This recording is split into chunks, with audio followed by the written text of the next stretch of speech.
No nii, tere taas kõigile jalgpallisõpradele, pikk ette ise järele episood 350, juubeliõnguline teie ees, laua taga Laura Jaansen, tere hommikust! Tere! Markus Jürgenson, tere hommikust! Tere! Ja mina, Raul Õessar.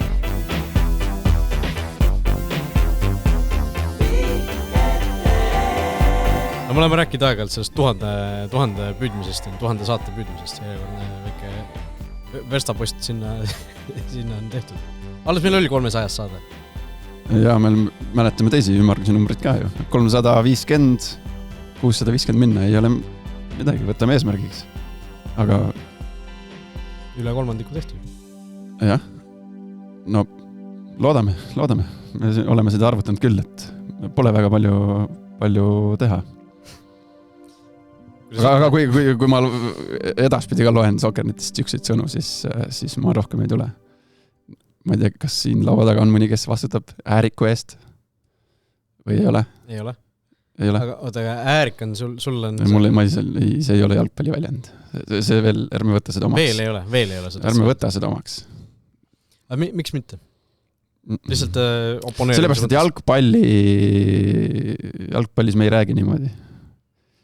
Ju. Ei räägi. No räägi, see Sokkernet kirjutab niimoodi. Delfi kirjutab niimoodi. Delfi räägib niimoodi. Sokkernet kirjutab, ma võtsin, ma mõned nädalad tagasi ma tegin pildi isegi, et mul jääks meelde ja siis ma nüüd otsisin üles selle enne Eesti-Itaalia mängu. Ma nüüd nagu, ma ei tea, isegi mitte nalja ei tee, vaid tegelikult nagu jalgpallis on ju mingi keel või mingisugused asjad, kuidas me räägime mingitest asjadest ja mingid väljendid. Me oleme seda teemat ju varem ka puudutanud siin kommenteerimise puhul. Jalgpallurid ja võistkond ise räägivad või? No jalgpalli keel on olemas. Üldse jalgpallist me räägime mingist asjadest. Selles mõttes, et me oleme seda teemat ju puudutanud kõik, ma ei tea, läbisööt, ülesööt, nendest me oleme rääkinud, on ju, kuidas tegelikult ei saa nagu suvalisi asju ka öelda, et jalgpallis on ikkagi mingid asjad, mis tähendavad midagi. Ja selle ääriku kohta, siis ma otsisin need pildid üles, mis ma tegin kunagi selle screenshoti, kui oli see Eesti-Itaaliaga mäng oli Tallinnas. Nüüd see, mis nüüd oli, mis ta oli eelmine hakken. Ja siis ma loen, et Gattuso andis pressikonverentsi ja siis ma jällegi ma ei tea, kes autor on, äkki Sokkernet lihtsalt, vahest on ju Sokkernet. Et peame tegema neile tõsist pressingut. Niimoodi me ei, ütleme, ju jalgpallitreener ütleb, et lähme teeme tõsist pressingut. Ei räägita niimoodi. Ja siis teine asi, et kui Gattuso, ma ei tea, mis keeles see Gattuso seda pressingut andis, inglise keeles või? Itaalia keeles vist. No siis on jah, ilmselt. Oli niimoodi. Sa käisid? Mina ei ole seal käinud. Mina käisin mängujärgsel pressikal, minust see oli... See oli ikka Itaalia keeles. Tuleb inglise keelt, keegi tõlgib. Minuga rääkis inglise keeles, kui ta minuga 2 korda tänas mind ja kutsutas. Mis kuusi. Ja siis teine tsitaat, mis ma välja võtsin, mis on nagu siis tõlgitud, kus ta ütleb, et Eestil on omad tugevused, nägime ka Bergamus, et kui sa väga hästi pressingut ei tee, siis nad ründavad palli hästi. Siuksed laused ei ole olemas jalgpallis. Et kui nad palli ründama tähendab jalgpallis nagu muud asja, kui et siin nagu tekib mingi ebaloogilisus, et no see võib tekkida ka kuidagi kõnekeelest, kui sa räägid võib-olla vahel juhtub ju niimoodi, et sa ütled midagi välja, mis võib-olla paberi peal, kui sa nagu nullist mõtled ja saaksid seda nagu ümber kirjutada, sa kirjutaks seda teistmoodi, aga sa ütled kuidagi seal niimoodi aga minu meelest... aga selle saab ka, need ajakirjanik saab muuta selle lause nagu jalgpalliliseks tegelikult. Seda ka, seda kindlasti. Minu meelest oli, mina käisin sellel Eesti pressikonverentsil enne Itaalia mängu, siis tõlgiti minu meelest Jürgen Henni jutt otsa Itaalia keelde. Seal oli ju Itaalia tõlk oli kohal, just. Ja seal oli tegelikult seal on see, et esiteks, kuidas tema seal tõlgib ja siis et kuidas ajakirjanik selle nagu natukene õigemasse keelde toob, aga samas seal on niisugune, sa pead seda väga tunnetama, sest sa ei taha ju panna inimest rääkima mingisugust ideaalset eesti keelt olukorras, kus ta tegelikult ei räägi seda või kui tal on omad mingid terminid või omad mingid väljendid, sa ei hakka neid tegelikult muutma, see on nagu kunst. Ja see on muidugi, et igal treeneril, igas jalgpallikultuuris on mingid omad siuksed kiiksud, ütleme, mina jälle saan rääkida sellest, et peatreeneritel, eriti kui nad on võõrkeelsed peatreenerid, siis neil on mingid sellised omamoodi väljendid, ma ikka mulle meeldib nagu meenutada, kuidas Rogitsi alati ütles, et lööge raami, ütles tema inglise keeles, et hit the gate, on ju, et noh. Värav, noh. Keit on värav. Keit, noh jah, et lööge raami. Kusjuures see, et jalgpalli, noh eesti keeles on ka ju jalgpalli värav, on ju noh, värav, mis sa teed lahti ja kinni, selles suhtes see. Ja paljudes minust slaavi keeltes on ka see nagu jalgpalli värav ongi nagu see sama värav, noh, sama sõna, mis on see värav, mis sa lahti teed. Varota, kuidagi sealt. Vene keelt ma nii hästi ei tunne, aga varota vist ka on ikkagi ma arvan küll, jah. Ja mingites hispaania keeles või mitte hispaania, mingites keeltes on veel ka see nagu ongi see nagu aken või noh, süke nagu. Aga noh, jah, et tegelikult ajakirjanik või kirjutaja või saab ju selle, noh, ta peabki sellest aru saama, mida see tegelane siis räägib ja siis tegelikult ju formuleerima selle lause nii-öelda jalgpallikeelde, noh, kui me räägime jalgpalli ajakirjandusest. Selles mõttes, et noh, et ma siin selgitan, et kui sa ei tee kõrget pressi, siis ta ründab hästi palli, noh, palli ründama jalgpallikeeles on, et sa ründad palli, ma ei tea, õhupall tuleb, et siis sa ründad seda palli, et sa lähed sinna kontakti, et sa ründad seda palli. Et kui sa oled pressingu all, siis noh, seal muidugi saab kuidagi tuletada see lauset, et ta noh, et ta, ma ei tea, tuleb surve alt hästi palliga välja, kui su pressing on kehva, siis nad tulevad palliga surve alt edukalt oskavad välja tulla või suudavad välja tulla. Et pigem äkki see oli see mõte seal, et ma koha peal viibin taga, aga noh, et lihtsalt siuksed asjad. Oota, aga Äärik, lihtsalt ma nagu jällegi oponeerimise mõttes, väga paljud jalgpalliterminid ongi ju tuletatud kellegi poolt välja mõeldud, kuidagi sisse toodud. Kust on tulnud suluseis? No täpselt, suluseis ju eesti keeles täiesti null tähendust on ju. See ei ole otsese tõlge, see ei ole midagi, ma ei mäleta, kes see oli, kes seal esimese Eesti ajal mõtles neid jalgpallitermineid väga palju välja. Ja offside. Ja noh, see ei ole isegi nagu... Ei, kui see otse tõlgid offside. No see on...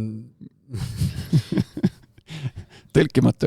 No, põhimõtteliselt jah, ja siis mõeldigi välja nagu eestikeelne termin suluseis, mis tegelikult ei tähenda ka mitte midagi muud, see ei tähendagi, on ju. Ja noh, Äärikuga on no, mingis mõttes sama lugu. Paljude asjade puhul on ju see, et kas nad kinnistuvad või ei kinnistu. No. Paljud asjad võib-olla ei kinnistugi või siis arenevad ajas, on ju. No wingback, me võime keegi, ma arvan, ei pane pahaks. No pane siis tugev. Mina olen Äärikut kasutanud. Ma ütlen mingi 2 korda kuskil puhtalt selle pärast, et oleks asi nagu värvikam. Kui sa kasutad nagu, kui sul on lause, kus on mingi wingback, siis sa nagu ühel hetkel sa tahad lihtsalt, et tekst oleks nagu meeldivam lugeda, siis sa viskad sinna selle 1 korra sisse ja riskid. No. Pange lihtsalt, või leiutame lihtsalt sõna wingback, siis 2 V asemel tavaline V ja nõrga B asemel ja tugev B. Wingback. Ma ei tule. Ei, no, üks asi on eestikeelne ja Äärik on ju väga ilus eestikeelne sõna selles. Jole, see on mingi... See kõlav nagu lihtsalt. Inimesed nagu suhteliselt hästi saavad ka aru, mida mõeldakse sellel, kui seda kasutatakse. Sest ma ütlen, ma ise vist ei ole ka kordagi kasutanud, aga mul ei ole ka midagi selle vastu. Näiteks sõelmängud minu jaoks on süke, mis tekitab nagu mingit allergilist reaktsiooni minu puhul, on ju. Aga paljud näiteks kasutavad seda, noh, okei, on ju. Kas kinnistub või kinnistu, teatud määral on kinnistunud, eks ju. Meil kunagi siin samas kabiinis ju seletas selle sõna autor kunagi, kus see tuleb ja miks nii ja kuidas see tähendab või mida see tähendab. Et neid termineid eestikeelseteks tegemine, noh ma ütlen, teine asi, mis nagu ei ole veel, või ütleme 2 asja, mis tegelikult ka eestikeelsesse jalgpallikeelde nagu ei ole veel kinnistunud eestikeelse terminiga, on overlap ja tackle, on ju. Taklamist mina olen kasutanud, mulle meeldib see sõna, aga noh, see ei ole ka veel mingisugune super ametlik süke, et kõik räägiski taklamisest, on ju. Et noh, sellel ei ole nagu mingit eestikeelset konkreetset vastet. Spaage. No kas spaage alati ei ole tackle ju spaage. Sa võid tacklit ju ka püsti teha. Võtad palli ära. See on ka tackle.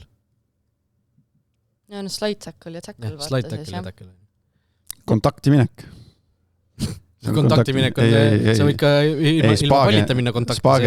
Spaaga ikka lased külje maha. Play-off on play-off, overlap on overlap, inverted fullback sisse liikunud äärekaitse. Kusjuures ma mäletan, see oli reaalselt üle 10 aasta tagasi minu arust ühte jalgpalli aega. Corner me kasutame ka ju. No, nurgalöök, corner on siuke... Ja noh, vaata, vanal Eesti ajal oligi sel ajal, kui suluseis välja mõeldi, seal ju väga palju terminid olidki nagu ingliskeelsed eestikeelsed. No, foul oli viga põhimõtteliselt, on ju. Ja igast sellised asjad. Et ja, aga ma mäletan reaalselt Eesti jalgpalliajakirjanike klubi, eks ju, käib aeg-ajalt koos iga kuu teoreetiliselt. Laura tekkis selle peale mingi allergiline reaktsioon praegu. Igatahes me seal aeg-ajalt arutame neid asju ja noh, see eestikeelsete jalgpalliterminite küsimus on ikkagi aeg-ajalt tõusetub ja mäletan seal, kuidas me üritasime välja mõelda overlapile mingisuguseid nagu vastajaid.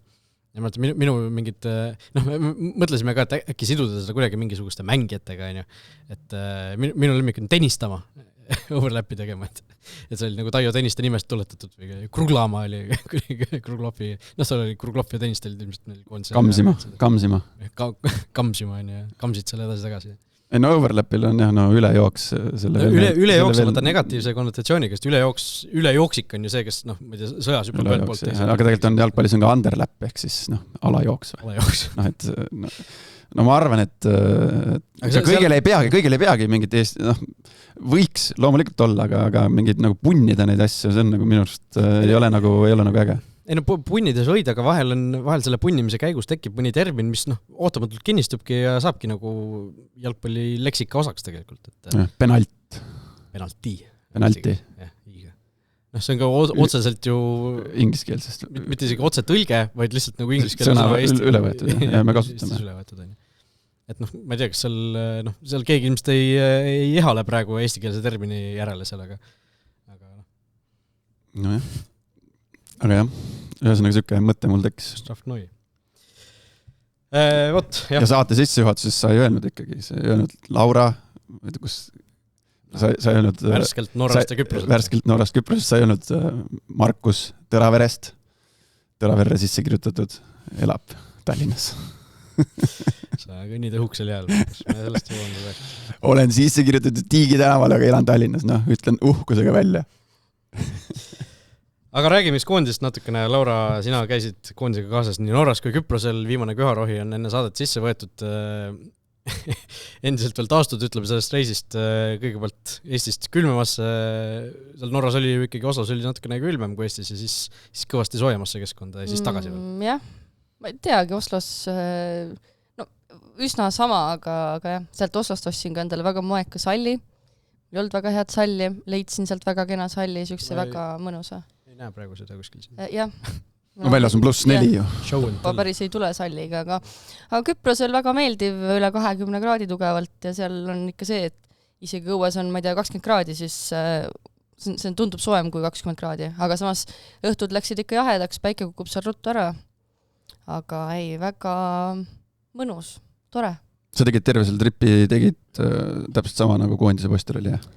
Sama lennuk. Jah. Sama majutuslinn ei olnud Küprosel, me saime aru. Jah, ei selles mõttes alati ajakirjanikud on koondisega eraldi majutuses, jah, aga lennuk on üldjuhul. Alati ei ole, mina olen korduvalt olnud samas majutuses ka.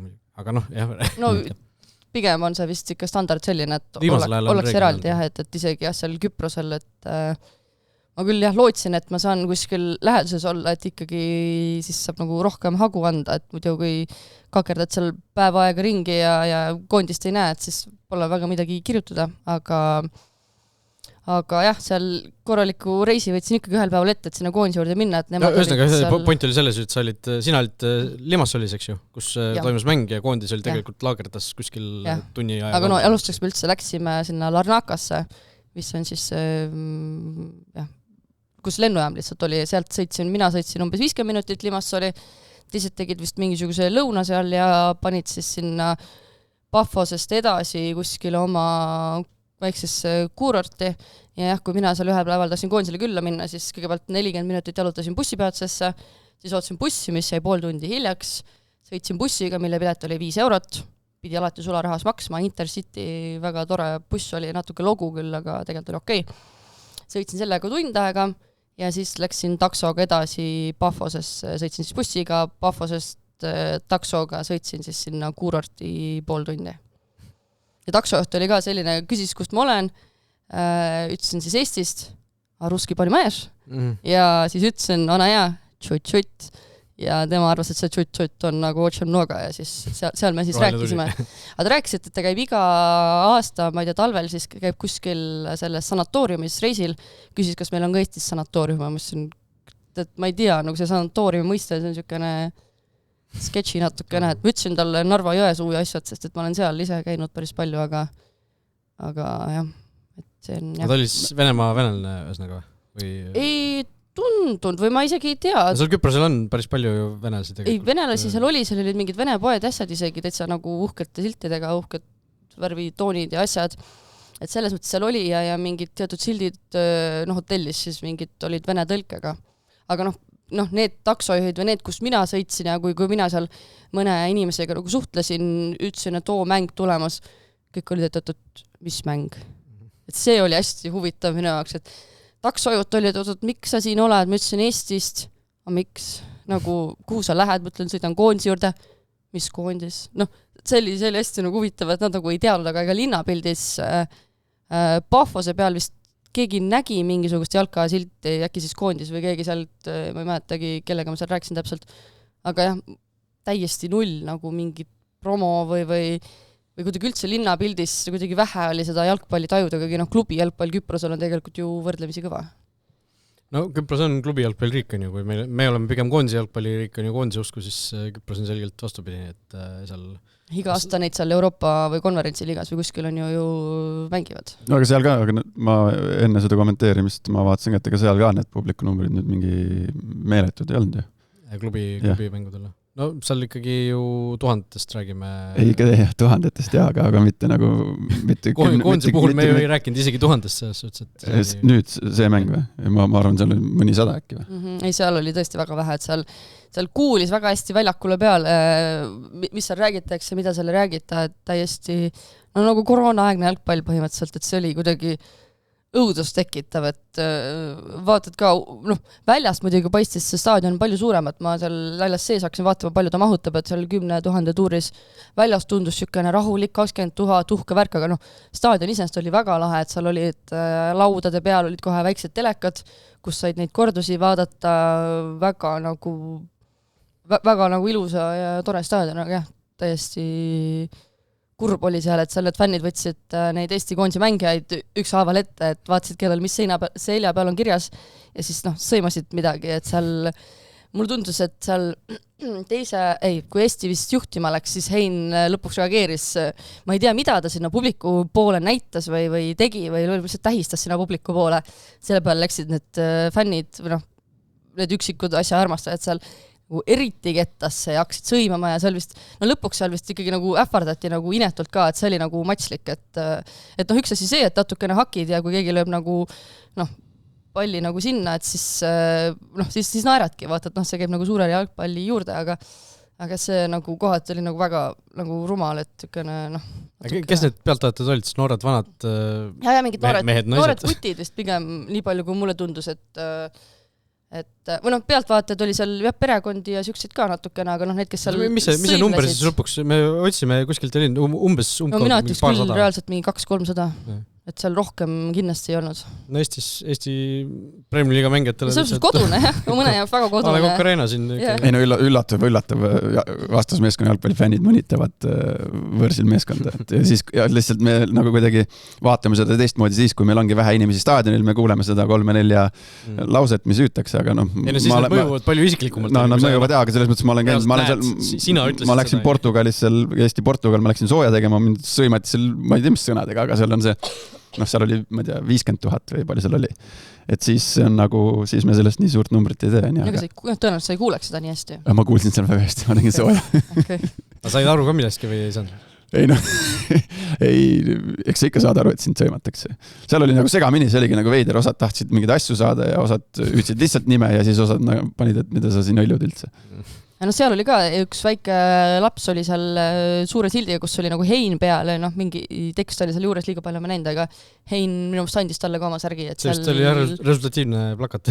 Jah, et seal tasus vaata, et seal oleks võinud isegi minna, et paned siin kõik nimed, mida oskad vähegi kirjutada, paned ja siis vaatad, et äkki saad kätte, et Sapinen ise muidugi tuli teistpidi, et see sai hoopis asju juurde sealt mängult. Et sai siis selle mängu palli kaasa ja sellega uhkelt sealt pärast mängu ringi jalutas. Ma vaatasin Küprose tegelikult 3 päeva enne, kui neil oli seal sama staadionil kodumäng Austriaga valikmäng, siis neil oli ikka 6000 inimestel kohal, et just nad ei teinud nagu absoluutselt mingit promo ka selleks mänguks või oligi siuke ta vist pidigi tegelikult treeningmäng ikkagi julgelt olema, et see ju peatreener ütles ka umbes, et vaata, me anname neile mänguaega, kes pole eriti mänguaega saanud, jah, et nemad tundub vist võtsid seda väga sellise, mitte nagu väga treeningmänguna, aga jah, lihtsalt võtsid sellest nagu teistpidi nagu lähtuvalt sellest nimest, et sõprusmäng võtsid niipidi nagu maksimumi. No räägime mängust ka natukene, 4-2 võit lõpuks ju tuli, aga see mäng oli üsna erinevate poolaegadega. Huviga ootan nüüd jälle, see on nii põnev, mulle meeldib see. Et ma nüüd ootan, mis see seisukoht on selle mängu kohta. Skaalal jällegi tulemus võrres mängupilt. Muidugi. Ma olen nädal aega selle peale mõelnud. Esimesed tund aega ikkagi olid ju päris õnnetud. Nii, aga jätame, ärme praegu nagu hekseldama hakka, aga mis sa siis ütled nagu kokku? Tervikuna või? No emotsioon jäi lõpuks ju positiivne, sest me võitsime, Sapinen lõi kübara, ja see viimane pool tund oli ka päris kena ju mängupildi mõttes ka.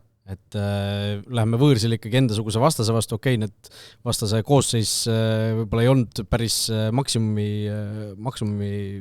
peale, on ju, seal viimase poole tunni ajal. Aga me suutsime ikkagi selle mängu väga selgelt enda kätte haarata, kas need vastased lagunesid ära või ei lagunenud, see pole meie mure, on ju. Et see viimane pool tund oli väga korralik, tubli tulemus, aga see esimene tund aega ikkagi oli selline paras agoonia võib-olla liiga palju öeldud. Esimese 20 minuti kohta, mis sa ütleks siis? Esimesed 20 minutit, tuleta mulle meelde, et see mäng oli nädal aega tagasi. See oli... Küpros valdas ikkagi väga julgelt rohkem palliga, Eesti jooksis lihtsalt äärest äärele, sest Küpros liigutas palli äärest äärele. See oli ju kohe alguses ju hakkasid mingisugused olukord tekkima. Ja ma ütlen, see algus oli ikkagi ehmatav, see esimene poolega oli ikkagi selline, et nagu hea, et selle viigivärava kätte saime, mingisugune lootus oli, siis tuli kohe uuesti vastu, on ju, 1-2 taga, siis selle hetkel nagu ei tundunud, et me võiksime siit suure võidu võtta. Jaa, aga siiski, lõppkokkuvõttes me räägime ikkagi positiivsest mängust ja kas või vaadata neid kaadreid riietusruumist, mis see nagu poistele tähendab ja seal polnud märkigi sellest, et tund aega mängiti nagu tegelikult ju alla igasugust arvestust. Kergendus on ju suur, mõtle, kui sa olekski seal näiteks 1-2 kaotanud selle mängu, kui selle pööret ei oleks tulnud, siis oleks ikka ju päris nukker olnud sealt tagasi lennata. Jah, aga see, nagu sa ütlesid, 3 väravat ja võit päästis nagu väga palju. Ja midagi pole öelda, need vahetused ikkagi 60-ndal tuli kolmikvahetus ja see mäng ikkagi nagu täiesti ju muutus.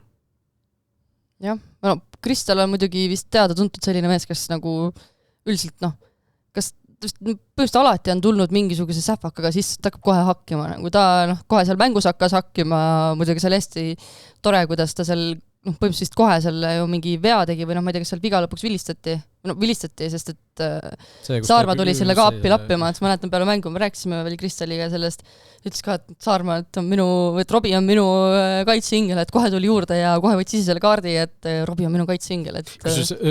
Kui seal väljakul oled mängid vaadata, siis Robbie Saarma oleks võib-olla viimane vend, kellest ma oleks oodanud seda või ennustanud, et kui vali nüüd üks vend, ütleme, et selline olukord on ja ennusta, kes on üks mängija, kes tuleb ja saab kollase kaardi tõuklemise, siis Saarma võib-olla oleks mul viimane draftivalik olnud. Jah, aga ta ongi kuidagi sellised nagu mehistunud seal koondises ja tegelikult koondises mingis mõttes ju kanda kinnitanud, et on näha, et Jürgen Henn tahab teda väljakule, ta usaldab teda väljakule, ta leiab talle mingi koha, et kas ta on siis seal ääre peal või natukene seal siis nii-öelda selles justkui 4. liinis kuidagi seal platsi südamikule lähemal, et ta leiab talle koha ja tõesti, et kuidagi iseloomu on ka kasvanud kõige selle peale, et kui ta sinna Tšehhiga läks, et ja tema see, minnes tagasi nüüd sinna Norra mängu, siis tema see värav, see, ma ei tea, ma tean, Markus räägib siin Käidi väravast, aga minu jaoks see Robbie värav võib-olla on ikkagi seal esimene selle hõbepalli kandidaat, et see läbi ja lõhki meeldis see värav ja Palumetsa see sööt sealt, et see on väga palumetsalik, et mulle tundub, talle kuidagi siuksed natuke nagu pealsega läbi söödud, et see kuidagi on väga ilus, et tõesti Saarma selles aknas kuidagi näitas mingit iseloomu või näitas, et ta kuidagi on ka keegi, on mingi indiviid, et kes võiks sealt kuidagi esile tõusta. No Markus, sinu kokkuvõtte siis mängule? 4-2 ja lähme edasi. See ikka, nii kui see lõpuvilja käis, siis ma mõtlesin selle sinu jutu peale või see asi, noh, see on see mängupilt versus see, noh, loomulikult ma ei tahagi nagu endast ka halba või seda vale muljet nagu jätta, et noh, tegelikult ju me võtame alati vastu kehva mänguga, ma ei tea, 3 punkti või võidu, on ju. Okei, seekord polnud 3 punkti mängus, aga võidu võtame vastu. Aga me võtame selle alati vastu. Aga lihtsalt ütleme see hea mängupilt või ilus mäng või voolav mäng või sujuv mäng või mis iganes, noh, me ütleme selle kohta hea mängupilt. No see on hästi suhteline ja laialivalguv väljend. Aga loomulikult ma arvan ka seda, et kui me nagu loeme mingi asja heaks mängupildiks, siis see loob nagu palju parema eelduse ka saavutamaks tulemust. Loomulikult need käivad nagu käsikäes. Aga noh, meie koondise puhul, noh, üldjuhul meil hakkab niimoodi minema, või meil läheb üldjuhul niimoodi, et me nagu peame kangutades need võidud võtma, et see on minu point. Muidugi, loomulikult ma tahaks ka, et meil söödud käivad, meil on sööduarv, palli valdamine, palju võimalusi, noh, ja nii edasi, ja siis tulevad võidud. Aga minu emotsioon oli, ma ütlen ausalt, nagu noh, ikka täiesti teistmoodi ikka. Okei, oli sõprusmäng, oli mis sellest, aga juba sealt, nii kui me selle mikrofonid kinni panime telemajas ja juba sinna ERR-i koridorides seal tuli, et siis kohe see vibe on teine, noh, seal inimesed tulevad, vaatavad, noh, see kõik, noh, põhimõtteliselt, noh, kas õnnitlevad, aga see tekitab elevust ja mina sain tõesti nagu üldse too päev, mis päeval see oli, teisipäeval. See teisipäeva õhtupoolik oli minu selle aasta üks kõige sükseid ägedamaid ma ei tea, üks ägedamaid jalkaemotsioone, sellepärast, et pärast Küpros-Eesti mängu ma siis panin selle Šotimaa mängu peale, nii et sealt sain nagu teise, et see õhtu mul oli ka 10-10. Jah, see, noh, Inglismaal eriti ju räägid sellest, et kõige ägedam koondishakke on üldse ajaloos, et noh, nii Šotimaa kui ju Iirimaa seal ju väga selliste emotsionaalsete väravatega, noh, kas pääsesid täitsa edasi või läksid järgmisse ringi, et selle, ütleme siis sinna, kas pääsesid MM-ile või pääsesid play-offi? Jah, et ma tulin sealt telemast koju ja siis tegin oma traditsioonilise Viinamarja mahla, nagu ikka, et kui õhtused mängud siis nagu reaalselt maha rahuneda sellest emotsioonist. Ja siis ma olin juba päeval välja valinud, et ma vaatasin, et mängivad võidu peale, grupi võidu peale, Šotimaa, Taani. Ja kui see Samsungi televiisoritel on see volüüm 100, siis nii kui hümnid hakkasid, panin 100 peale.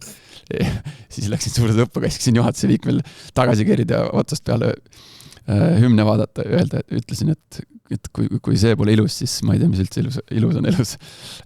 Ja kes pole seda mängu vaadanud, siis ma soovin, noh, see on selline mäng, mida tasuks nagu ka järgi vaadata, et mul oli too päev oli tõesti üks hästi mõnusa emotsiooniga jalgpallipäev. Nii Iirimaa kui Šotimaa neid võiduväravaid vaadates, no paratamatult tekkis see mõte, et kurat, tahaks ka seda tunnet nagu. See, vaata, kui sa 90 pluss koduväljakul sa lööd mingisuguse võiduvärava, noh, kõik jookseb platsile, kogu see pink, kogu see, noh, see mitte nagu, okei, selle võtaks nagu veel rohkem vastu muidugi, et sa ise nagu mängijana seal oleksid sees, aga nagu see, et sa, noh, tribüünil oled ja elad nagu kaasa sellele ja see, et tulebki see vabanemine ja see edasipääsu hetk, et noh. Ma ütlen, tegelikult korra me oleme justkui nagu seda tunnet kogenud, see oli, aga noh, see oli telekate ees olles, on ju, noh, ma ise mäletan, ma olin siin, vaatasin koos nende mingite üksikute koondise mängijatega pärast, noh, ma räägin seda 2011, eks ju, kui me pääsesime sinna play-offi, siis oli meil ju kodumäng, sõprusmäng Ukrainaga, pärast mida siis näidati siin samast telekatest, no suurtelt ekraanidelt näidati seda Sloveenia-Serbia mängu, või Serbia-Sloveenia nii pidi vist. Ja noh, see oli ka vägev emotsioon, on ju, aga noh, see, kui see nagu ise ikkagi lööd ja noh, väljaku peal see sinu ees juhtub, see oleks nagu natukene ikkagi kraad kangeb. No jah, need olid päris rajud, kui me noh, korra põikame siit Eesti koondise juttudest eemale, siis need olid rajud mängud ju selles aknas, Iirimaa, Portugal 2-0, noh, seda ma vaatasin, noh, see, no milline süda ja milline nagu häälestatus seal nagu platsi peal on ja välja peegeldub, see on äge ja siis tuli ju see Iirimaa Ungari on ja siis Šotimaa Taani siin otsa, ja Eesti mäng ka, et need on nagu siuksed vaatad ja teeb, ma ei tea, mis emotsioonid on nagu tekitab, et võid ette kujutada, mida sa eelkõige seal platsi peal tunned nagu sellel hetkel, Scott McTominay, pärast sellist hümni seal Glasgow's ilmselt. Kus siis veel ilmselt? ja tõmbad sellised käärid, see on siuke tunne, mida elus mitte ükski, ma julgen öelda, mitte ükski muu asi nagu sellist tunnet ei tekita. Ma olen ka sellest rääkinud, et see on ilmselt sport ja kitsamalt jalgpall, mis omab nagu sellist võimet, et me võime rääkida, ma ei tea, mingid lapse sünnid ja abiellumised, aga see on nagu teistmoodi asjad, on ju. Et see, kui sa lööd nagu mingisuguse võiduvärava väga hilja, see on nagu siuke hetkeline, see niimoodi ja 0-100, on ju, et jah. Jah, aga ei, mina võtsin selle 4-2 võidu jah, selle juurde tulles siis tagasi. Et võtsin naerusuiselt ja väga, väga suure rõõmuga tegelikult vastu ja oli hea meel. Äge, vaata alati, pahatihti me näeme seda, et meie meeskond teeb vahetuse, meie koondis, et siis nagu asi laguneb, et rütm kaob ära ja hästi on ju tihti kuulda seda, et rütm kadus ära ja voolavus kadus ära, aga nüüd nagu oli vastupidi, see ühel hetkel nagu sõrmenipsust Küpros oli nagu kutupiilu, nagu täiesti lagunenud ja paanikas. Rauno Zappinen on kübartrikk Eesti koondisest, seda ka väga tihti ei näe. Mina olen ühte oma silmaga näinud, Joonas Tamme oma.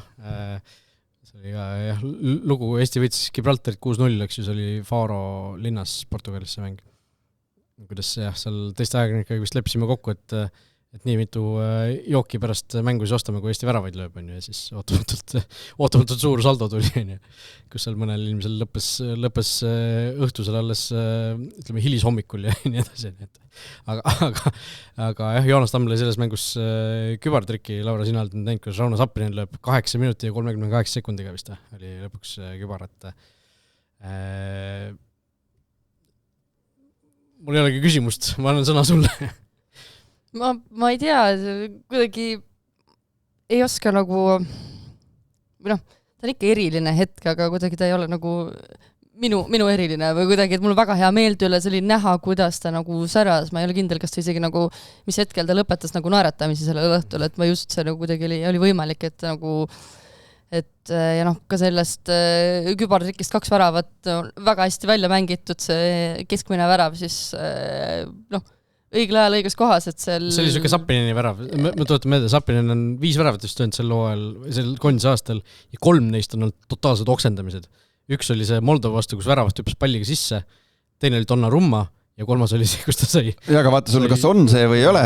Ei see on mingisugune soolikas, mingisugune, ma ei tea, värava vaist, mingisugune siuke, mingisugune nagu... Muidugi see olla nagu seal kohas, et see nagu päris nagu juhus ei ole, et seal on ikkagi mingisugune alateadvuses olev oskus see Donnarumma vastu, see ei on nagu selles suhtes kole värav, et ta oleks kuidagi juhuslikult juhtunud. Ja aga ta oli ikkagi, miski kuskil talle ütles, et ikkagi tee need 2 sammu sinna lähemale, et olla seal, et juhul kui, muidugi üldjuhul ei juhtu, aga juhul kui ja oled valmis selleks, et see on mitte mingi nurga alt nagu klassikalises mõttes ilus värav, kui ilus, Zappinen nagu sellised väravad, et ta nüüd teeb vasakuga üle aste ja tõmbab parema välisküljega paremale ja siis keerutab nagu Doku sinna taha kulmu.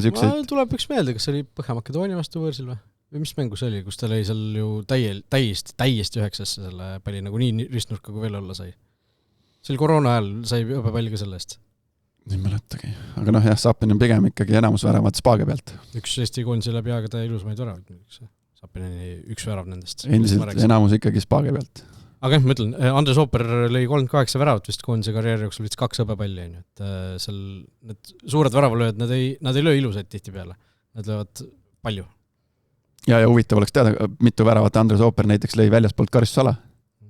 Ma pakun, et see on väga väike number. Eesti koondisest üldse. Ja ma mõtlengi Eesti koondisest, jah. Jah, ma ei imestaks, kui see arv oleks 0. Ma ei tule peast nüüd ette küll ühtegi sügülist esimese hooga. Ja Zappinenil ma arvan, et võib suhteliselt võrdusmärgi sinna tõmmata selles osas. Ja ma mõtlen, see sama ristnurka löömine, see vist napilt oli ikkagi kasti seest, kui ma nüüd niimoodi peast mäletan, aga ma ei anna pead. aga Sappinenil ikka selles mõttes palli sai kaasa, on ju? Seda kinnitad. Lennukis kokpitis oli pall kaasas. Allkirjad olid peal vist. Seal ma seda palli ei näinud, et ma ei tea, kus ta selle, kas surus kotti või kuhugi või äkki seal lasti tühjaks ja pandi kuidagi, et ma ei tea, seal ma seda palli nii ma mõtlesin küll huvi pärast, aga peale mängu oli see kaasas, ilusti poseeris sellega ja seal mehed käisid veel intervjuu ajalgi käisid mõni seal oma allkirja panemas, et jah. Nagu päris? Luba sead pane puhkele kohale, mõtlen samas, ilusat asjade juurde. See on asi, mida Eesti jalgpallurid, ma arvan ka samamoodi ülemäära tihti pole saanud teha või polegi teinud. Ma mõtlen, Joonas Tamm, ma ei mäleta, et tahaks palli, või selles suhtes niimoodi ta väljaku peal kindlasti seda palli selle enda kätte ei mäleta. No ja Eesti liigas sa ei saa seda palli, see maksab 120 €, siis Pavel Kašakov ütles, mis palli sa siin võtad, kui sa võin sulle tuua. Palgast maha lihtsalt, jah, naerame, meil oli kunagi Floras, meil oli, liidudel, neil on raha, et üks pall siia-sinna, aga meil Floras oli kunagi niimoodi, et korrapidamissüsteem, ma ei tea, 30 palli läheb välja, trenni ja meil oligi mingi vahe, et kui läks mingid pallid kaduma, siis me maksime selle nii-öelda meeskonnana, maksime selle kinni. Et see oli minu arust 100+ eurot oli, 100 € kandis äkki see pall. Et siis ei tahtnud neid palle nagu kaotada ja pärast trenni ikkagi käisid vähe kaugemalt otsimas. Finantsdirektor vaatab, et seis on niru ja siis läheb seal trenni kuskile nurga taha. Sellepärast, et palle ikkagi küll läheb katki ja kaotsi ikka läheb meeskondadel, et see on siin meie mastaabis on see ikkagi nagu kuluartikkel. Jah, ei täitsa aus. Laura, kuidas siis Sappineniga lennata oli natukene kõhe ka või mitte? Me tegelikult ei räägi ju sellest, et ta oleks päriselt seal puldis olnud. Ei, see oli üldse tegelikult see oli väga tore kuidagi. Näha oli, et mängijad olid pärast seda õhtut või võib-olla siin ei olnud liiga palju magada saanud peale rõõmustavat mängu, et seal kõik olid natuke nagu seal unised. Mitte nii nagu hokikondis kunagi vist loodetavasti. Ei see oli ju väga või mitmetel mängijatel ju hooaja viimane pingutus ja pärast seda lõpuvilet hakkas puhkus. Jah, et sellest seda oli tunda ja siis kui me läksimegi sinna teisele lennule pärast seda pikka lendu Küproselt Riiga, siis Riia Tallinna ots tulime sealt, ma olin seal üks viimastest, kes lennukile tuli kuidagi, jäime seal unelema ja tulime sealt sabast ja siis minu ees vist oligi, ma ei tea, keegi ees oli ikka Sappinen ja siis tuligi see piloot siis või kapten, ma ei tea neid väga uhkeid termineid, tahtsin pärast üle küsida, aga ei jõudnud selleni, et lennukist läks tagasi Riiga, tundus, et Märt Soplepmann tuli, et Rauno, et eilse eest, et tahad kokpitis sõita ja ma Sappinen oli ka lihtsalt, ma arutasin midagi aru, või nagu me keegi ei seda aru, me kõik tardusime, vaatasime ja siis Sappinen põhimõtteliselt oligi, et ja muidugi või mida seal vastas ja siis kohe veel kupatasin Liisi Troska koondise fotograafi ka, ma ütlesin, Liisi, tule ruttu nüüd siia, tule ruttu, tee pilt, tule ruttu, et kutsusin ka ja siis Sappinen seal poseeris ja tegi ja pärast ütles ka, et ikka väga vaguralt istus seal kahe piloodi taga, siis seal jump seatis või mis see on, et mis see seal kokpitis on ja siis piloot ka oma selles tervituses alguses ütles ka, et seetõtame siin täna Eesti koondist, kes võitis Küpros, siis ikkagi lennuki täis rahvast aplodeeris ja siis mingi naisterahvas ka, kes mul seal ligi oli, et keda te võitsite Küprost? Oi, et oli ka aeg või kuidagi oli ka vaja, et kuidagi väljendas seda, et neid võite tuleb niigi nagu vähe, et tore, et seda tegite, et selline väga positiivne lend oli, mängijad ise muidugi olid selliste murelike nägudega, aga eks see oli selline kunstlikult seal välja mängitud, et mis tunne siis on, kui Sappinen lennukit juhib, aga ei, väga sujuv lend, et Sappinen tundub seal neid piloote ei seganud ja suutis vaguralt olla, aga jällegi ka peale seda lendu seal mingid inimesed läksid temaga rääkima ja küsisid ja tegid ja kuidas siis oli ja kas läheb nüüd välismaale edasi ja kuidagi seal neid nagu jutte jagus, et kuidagi vastust ka kuulsid? Mulle tundus, et ta kuidagi viisakalt ütles, et võib olla või vaatame või kuidagi, et ta väga midagi välja seal ei öelnud, et et noh, viisakalt arutasid, et seal mingi meesterahvas just rääkis, et tal mingi poeg mängib või midagi ja noh, kuidagi lihtsalt siuke tore small talk vist nagu mängijatel tuleb ikka ette, et jah, et väga kihvt, et kuidagi märgati ja see Märt Soplamann ongi vist Velkos pikalt oli mänginud. Ja ta on ju Velko see kuulus statistik, kes neid igasuguseid põhjalikke statistika edetabeleid jalgpallis sees, et noh, tema oskabki ka nagu märgata, et väga kihvt ja ikka noh, ka teistel mängijatel nagu silmad särasid, et noh, lahe elevus, et ju nad pärast rääkisid ka, et kuidas ikka oli ja mis seal oli, et väga nagu tore. Vahelduseks nagu tundus, et jalgpallikoondis läheb nagu korda ka kellelegi Eestis. Jah, et vahet ei ole, mis mängus või kuidas, et tule ja sõidame, et see on sinu selline preemia, et jah, väga lõbus. Ei noh, jah, see kõik ongi äge ja näed, mis võit suvalises sõprusmängus teeb, aga noh, endiselt, kui me nüüd natukene mõtleme, et sellele tunnile ajale, mis enne seda perioodi oli, noh, kui me konkreetselt mängust räägime sellest Küprosega mängust, siis noh, seal ju oli väga palju asju, mis ilmselt tekitab muret ja noh, oli ka niisugust, ma ei tea, parandamisruumi on seal päris kõvasti, et noh, selliseid eksimusi me nagu koondise tasemel ikkagi noh, niisuguseid asju ei alastata mitte mingil juhul, et nagu jalgpalliliselt noh, kus me ikkagi jäime ju mängust taha, olime kaotusseisus, meie mängupilt lankas ja selles mõttes, et seda ei saa me ju nagu kuskile teki alla lükata, et see on asi, millega peame tegelema, millega need mängijad ja treenerite staff tegelema peab. Et noh, seal oli, noh nüüd me ei saa rääkida enam juba nagu mingitest pisivigadest, kui me siin pahadisti oleme rääkinud, et mängus karistatakse noh, Euroopa koondise mängudes kasutatakse need pisivead nagu päris kiiresti ära, siis nüüd ikkagi ju oli tegemist jämedate eksimustega.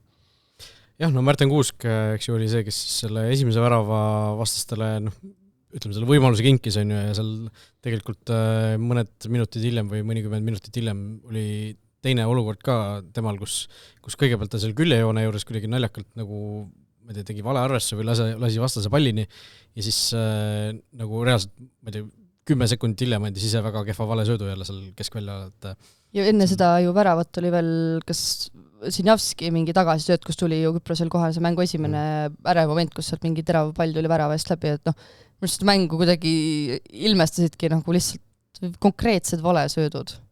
Nojah, eks see nagu keskkaitse puhul on see arusaadav, et noh, et see tahes-tahtmata ta võibki su rivist välja lüüa, et noh, selline eksimus, eks ta saab ju kohe sellel hetkel, saab ise ka aru, noh, tagant saab hakkad seda protsessima ja noh, sellel hetkel, kui see sööt juba läks, sellel hetkel ta juba sai aru ise ka, noh, kogenud jalgpallur, et pagan, see oli praegu vale otsus. Aga ta mõjutab sind, noh, eks mängijaid on erinevaid, kes kuidas sellega toime tuleb, aga silmnähtavalt see teda mõjutas ja see ka edasi selle mängule nagu mõju avaldas, et loomulikult sellest ei saa nagu teha mingit pikemaid järeldusi ja mingit põhjapanevaid järeldusi, aga selle mängu kontekstis see üks eksimus nagu tegelikult mõjutas teda. Ja noh, olgu öeldud, et enne mängu või mängueelsel treeningul, kuna seal staadionil ka inimesi ei olnud, õhtu oli siuke vaikne, siis tegelikult oli kuulda pooleni istis Jürgen Henni kõnet mängijatele ja põhimõtteliselt sealt, ma otseselt seda ei tsiteeri, sest ma ei mäleta täpselt sõnastust, aga Henn ütles, et mul tulemusest suva. Et kui me mängime hästi, siis me saame selle tulemuse nii kätte, et mis on tegelikult ka see, mis siin korraks nagu läbi jooksis, et idee on mängida hästi, saada oma mäng voolama ja küll need tulemused nagu tulevad järgi, et mingit kangutamist sellises mängus tingimata nagu polnud vaja, aga see suva jäi korraks sinna õhku kaikuma ja siis selline kuidagi hästi kirjeldas seda momenti, et lähme kurat mängime jalgpalli. Aga seda enam on nagu kummaline või nagu siuke veider seda mängu kuidagi siis nagu kokku võtta või mis sellest nagu kaasa võtta, et tegelikult suurem osa mängust oli ju ikkagi nadi, ütleme niimoodi, aga see viimane pool tund pööras nagu täiesti ümber, on ju, tulemus oli lõpuks positiivne, lõpp hea, kõik hea, nii edasi, on ju, et mis siis nagu, mis hinne sellele koondisele nagu seda arvestades, kõik arvestades nagu kokku panna, et päris selline intrigeeriv kaasus selles mõttes. Oli ja ei olnud ka. Aga ma ütlen, ma ei oskagi seda mängu kuidagi nagu selles suhtes hinnata, et mis see siis nagu, kas peaks 2 eri hinnet panema eri no see ma ei tea. Järgmine koondise mäng on 5 kuu pärast või kuna on 5 kuud. Tulemuse peale mäng on peaaegu aasta pärast jälle. Või ütleme Balti turniiri ka vahepeal, kui me seda arvestame. Mängid, mis see mängupilt oli, ei ole sul nii palju asju jõuab juhtuda, vigastused, uued mängijad tõstavad pead. See nagu suures pildis ikka võit ja läheb ajaloo annaalidesse, läheb kirja see 4-2. Aga selles suhtes, aitäh, Paalberg mängis, me nägime, mina siin eelmine kord soovisin, Paalbergi tahtsin näha, Tõuges tahtsin näha ja Vetkalit keskväljal ja kõike nägime, et kohe algkoosseisus pole paha. Vetkal muidugi võib-olla nendest 3 jättis nagu ei suutnud oma aktsiid väga tõsta, ma ütleks selle Minust Vetkel nagu ei peaks olema, ta peaks nagu kõrgemal mängima minu jaoks. Ta klubis mängib ka selle 2 ja sellest mõtlengi, et see ongi nagu see, et peakski nagu natukene rahulikult vaatama, kuidas seal koduklubis mängib, aga mina mäletan, et Vetkel oli ka selline nagu, kes tõi seda särtsu, kes tõi siukseid ebastandardseid lahendusi, mingit läbisööta, tal vist oli ka mingi väravas sööt või värav kirjas või jah, et ta selles mõttes ta kuidagi kohe, ta tõi mingit uut energiat, ta tuli siukse uue lainina peale, ta oli ju kohe selline mängija, et tema hakkab Proud Bolt nagu põhikoosseisus mängima, et praegu ta, ma ei ole vist liiga suur fänn, et kui ta seal natukene sügavamal on, et ta kuidagi ma ei tea, turvaliselt mängis, aga seal sa peadki mingis mõttes nagu turvaliselt mängima, et sõbrad tegid neid vale sööt, et sa ei saa nagu samas laines nagu jätkata, et muidugi need keskväljal on nii palju valikuid ka, et see keskvälja valik meil on päris konkreetne ikka, et seal on Palumits ja Soomets on viimasel ajal nagu võtnud need 2 kohta endale, Käit on nagu nihutatud sealt ääre peale, Käit kindlasti muidu Emma-Kuma asemel ju mängiks, Palumits seal Küpros vastu ju tema need nurgalöögid väga hästi tehtud, et meil ikkagi nagu 2 väravat tuli sellest. Standardid sai ikkagi enda kätte need sellega, ja sellega ka muidugi suurendas oma nagu võimalust sinna algkoosseisu pääseda, et Saarmaa on meil ka seal algkoosseisus olnud võib-olla ka osaliselt seetõttu, et ta nagu on hea standardite andja. Aga Palumets, kui nüüd aga pole suutnud sellist jalga veel koondise mängudes sellist stabiilsust näidata. Palumets sealt sisuliselt 2 väravasöötu või 2 nurgalöögist meil tuli ju värav. Et Palumets jättis positiivse mulje. Tõuges ka täitsa nagu korralik, tema pealt nagu ei kärisenud seal kaitseliinis, eks ju. Ei ütleks küll niimoodi. Paalbergi see esimene poolega oli selline, et ta oli ka üks nendest, kes 60-ndal välja võeti, nii pidi. Ei, pisut nähtamatuks tegelikult. Seal teise poole alguses tal oli see, kus ta võttis seda puudet liiga kaua, et seal oleks sealt see värav ka ära tulnud, see oleks tõesti nagu aga siuke mõnus paras mõõdupuu tegelikult oli temale või siuke täpselt siuke paras mäng, kust nagu saada algkoosseisus kus saada aimdust ka nagu sellest et mis varsti hakkab äkki ees ootama, et vaja ikka tööd teha korralikult. Just. Tõuges võttis kohe lepingu välja sealt. Ma kiitsin teda muidugi palju ka, aga mulle ta meeldis. Mulle jättis tõesti sümpaatse mulje. Ta mängis just kuidagi selle siukse rahulikkusega, nagu ta läbi hooaja tegelikult Flora eest mängis samamoodi, et suutis selle nagu nõks kõrgema tasemega mängu ka kaasa võtta ja see nagu näitab minu jaoks mängija mingisugust taset ikkagi. Ja Tõugese puhul saame ka siis ära rääkida võib-olla selle, et väga korralik samm edasi, ehk siis Rootsi kõrgliigasse Halmstads. Väga korralik. Jätta väga eest ära. Korralik. Miks? Korralik. Miks mitte väga korralik? Väga korralik. Eesti kõrgliigast otse Rootsi kõrgliigasse, ega meil ei ole väga palju mängid, kes niimoodi ei, ma pigem nagu just, et kuidagi mingid suuremad sõna sinna ette võtsid, et see ma natuke ülikorra, sa mõtled, et veel suuremast. No ikka suur samm. Fenomenaalne samm. No kas nüüd fenomenaalne, aga ikka pöörane. Ei vapustav, oivaline. Ma vaatasin pulli pärast hommikul et missugune see vahe siis on või mis see endast kujutab, et sealt Põhjamaadest peaks tulema päris täpselt seda palgainfot minu arust, palkade infot vähemalt ju Soomes kindlasti Soomes on need avalikud. See avalikustatakse need kõik makstud palgad on ju. Ja Rootsi liiga vaatasin ilma boonusteta ja signing boonusteta ja võiduboonusteta need 16 kõrgliiga klubi on seal 16 vist. 16 või, ja vist isegi 16 jah. Kokku makstakse palkadeks mängijatele 16 klubi peale kokku. Jah, on see suurusjärk 60 miljonit eurot. Nagu kuus või aastas. Seda ei kõlagi väga palju. 60 milli. ei kõla, aga võrdleme siis nagu kodukamaraga. 16 mängijad, 16 korda 20, palju neid mängijad? Keskmine palk brutos oli kogu liiga peale, see, mis internet välja andis, oli 105 000 sekki. Mis ta teeb siis, mingi 10 000 euri äkki või? 10. Kuupalk siis, keskmine kuupalk on 10 000 eurot umbes. Maksud maha. Jällegi niisugune abiks ikka. Aga jah, et tema läks sinna nii-öelda väiksemasse klubisse. Ma mõtlen, väiksem klubi, noor mängija, ilmselt tema seal jääb sinna keskmisest allapoole, aga sellegi poolest selles suhtes, et Eesti mängijad Rootsi kõrgliigas tegelikult meil ei ole erilisi nagu edulugusid sealt välja näidata. Et vaatasin, 11 mängijat on meil peale saanud Rootsi kõrgliigas üldse ajaloos.